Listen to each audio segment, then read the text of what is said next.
Don Fischer here as well, of course. A lot better Monday to start, Don, this week than last week. Yeah, there's no question about that. A much better Sunday after a Saturday football game than we saw a week before. Yeah, and we all know that the team that Indiana was playing was a lower level team, but you've got to be happy with what you saw on defense and special teams because, man, they were like a Tasmanian devil from the word go, and they didn't stop. It was amazing to watch just an onslaught that they just kept coming on that side of the ball. Well, there's no question. I think the biggest takeaway from this ball game from Indiana's perspective was the special team success. I mean, you had 2 block punts. You had a punt return for a touchdown of 81 yards. You had another return from Jacoby Hewitt that was called back because of a penalty that would have been spectacular. Honestly, the special teams in this game probably did more to enhance Indiana's confidence level than anybody else in this ball club on Saturday. And I was really excited to see that because you don't normally see that kind of big play specialties, especially from Indiana over the years. It's the first time we've had, a block punt for a touchdown and a punt return for a touchdown since 1969. So it's been a while since we saw that. Don Fischer was not even on the call the last time this happened, so that tells you how long ago it happened. It was forever ago, yeah. Charlie Miller, you know, special teams are just one of those things. You need everybody contributing, and when you get that, it's hard to not have success. Well, for me, when I think about football, special teams can help you. It release that pressure, right? That's pressure from offense that does not have to get first downs, pressure from defense. Defense can get rest, right? And all of a sudden now, you expand that field. So just imagine, and then looking at the score, 53 points, that's a lot of points. That's a lot of points. And looking at that Memorial Stadium, it was rocking. The student section especially, man. That was pretty impressive.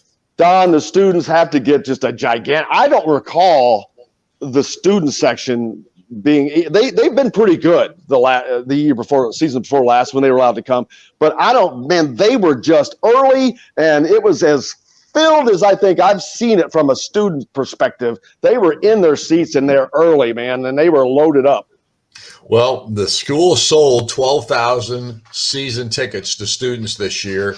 And I think every one of the 12,000 showed up on Saturday because it was spectacular. And it's the best opening day Indiana crowd. And I say that because Ohio State always brings a bunch of people when they come, and it always looks like it's full, but it's not full of Indiana people. Right. This game was full of Indiana people. You know that Idaho didn't bring hardly anybody. So this was a great crowd, a great opening day crowd.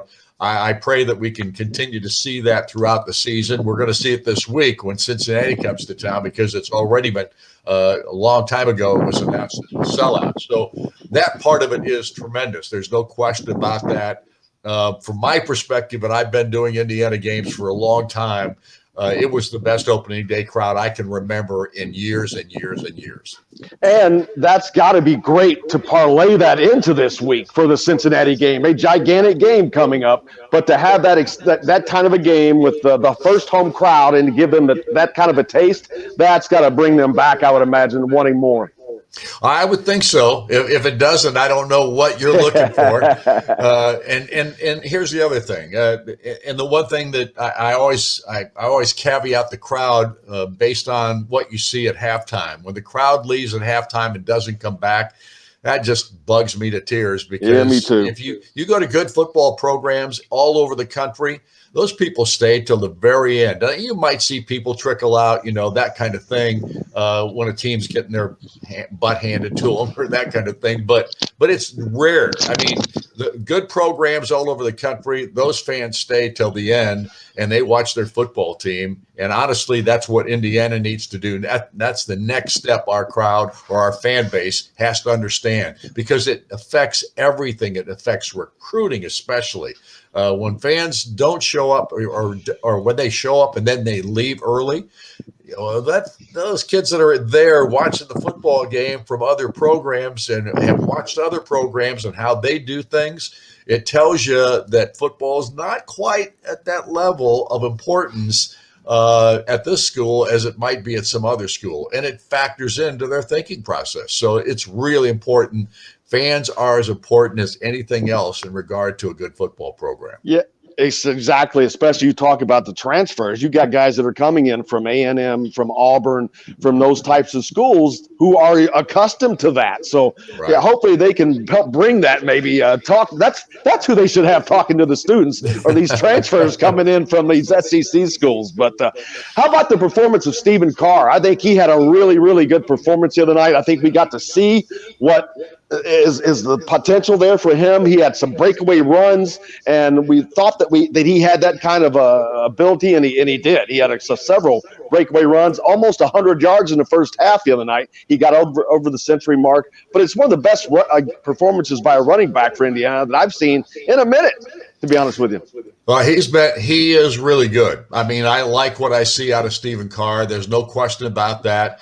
He gets a lot. He breaks a lot of tackles. I mean, the offensive line still a little bit of a question mark in my mind in what they're capable of doing at this point and how well they're playing at this juncture. But Stephen Carr was really good in this ball game. He's one of those guys that sees the field and finds a hole, pops through it. He gets the tough 2 or 3 yard runs that you need. Gets the 4 or 5 yard runs that you need on first down.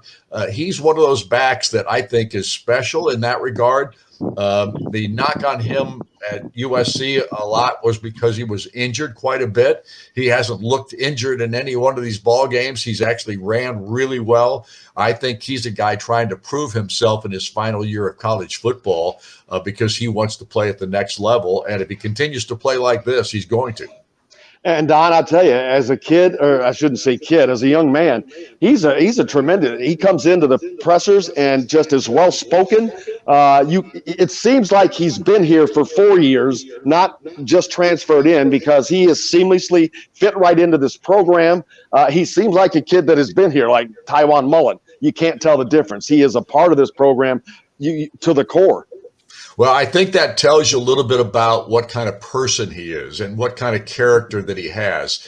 He has tried to fit in immediately. He has not come in here with an ego and thinking he's the answer to all our problems from a running back perspective. He's a guy that comes in here, gets the lay of the land, understands that he is not in that leadership role just yet, and all the kids react to him in a positive way, and now he's in that leadership role because they respect how he came in to the program and dealt with everything in the early going. And I think that's the biggest reason this kid, and he's a mature kid. He knows where he's at. He knows what he's trying to accomplish, and he's set out to do it, and he's doing it the right way. Very much so, and it's just nice to see all these kids grow. I mentioned Tywan Mullen. He's been here for 3 years now, and he's got the little Elvis chops going. But to see these kids growing up, it's wild. But this team is growing before our eyes. We saw them with a great game last week, and like I mentioned earlier, a big game this week is top 10 Cincinnati will come in. And I think that they're going to have to worry about Indiana's defense more than their offense right now. Indiana's offense didn't do a lot last week. It wasn't asked a lot. Like I said, Stephen Carr was good. Michael Penix looked like he's still finding his way. He looked better, obviously, but I think he's still finding his way a little bit. But he had more passes to more different receivers, spreading it out a little bit. So it looked a lot better on that side as well.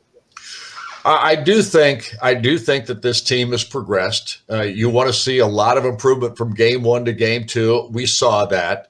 There are still a lot of question marks, I think, to answer with this ball club, and most of them come on the offensive side of the football. The offensive line play, I think, has got to get better. The wide receiving core doesn't appear to have the explosion that we've seen maybe in years gone by. That out of some of these guys, I think DJ Matthews showed that he's capable of being that kind of guy and that kind of explosive receiver. But we haven't seen it down the field yet. I mean, we haven't seen a lot of stuff completed down the field from Michael Penix at this juncture. I just think those things are still up in the air a little bit. But there's no question that they're going to be tested like they have not been tested thus far this year from an athletic and a speed perspective. That's where Cincinnati has it over Indiana and most teams that they play. They are very athletic and they are fast and quick.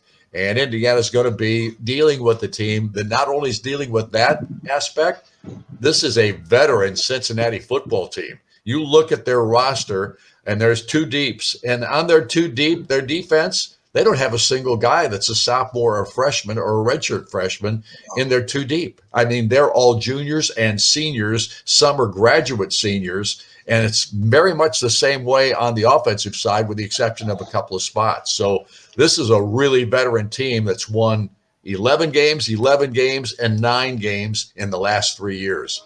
And 9 in the COVID-related year. They went 9-0, won their conference. Luke Fickell's done a phenomenal job with this program.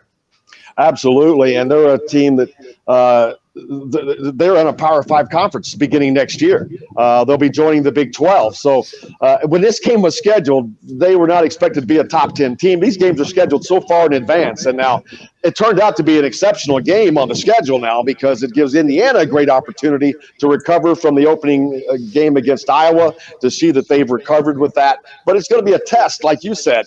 If they lose this game and go 1-2, that's not what you want going into the Big Ten season, which is around the corner. Well, more than anything else, and I really hope that Indiana competes in this game like they're capable of competing.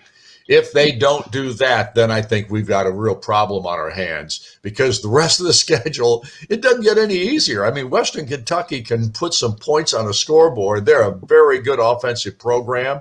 And I know Indiana's defense will get tested there, but the offense will as well. And then you got Penn State, Michigan State, Ohio State, Michigan. Rutgers, Rutgers and all, exactly. and Maryland have all gotten better. Every one of those teams have gotten better. It's nuts. There are no layups in the Big Ten. No, exactly right. So this game is hugely important for no other reason than just to see where Indiana's at competitively. And if they can compete with the Cincinnati team and win this football game, but just be competitive more than anything else, be right there, give themselves a chance. But we understand Indiana football has struggled in games like this. When the game was on the line, it was really important. That's when Indiana sometimes has failed in the past. They've got to be able to step up and perform in this contest.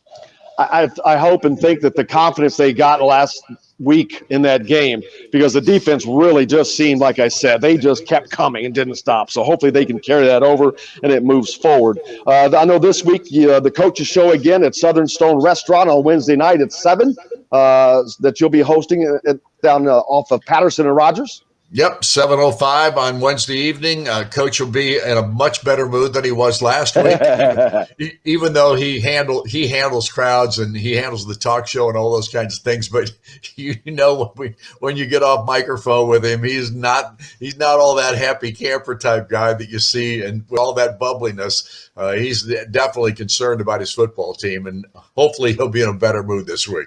Absolutely. We'll look forward to seeing you there, Don. Don Fischer joining us here this morning, brought to you by Southern Stone Restaurant. Look forward to seeing everybody out there Wednesday night. So make sure you go out there and check out Coach and Don Fischer. Don, thank you, sir. Thank you, Jim. Appreciate it. Good seeing you, Charlie. Same here, Don. I appreciate it, sir.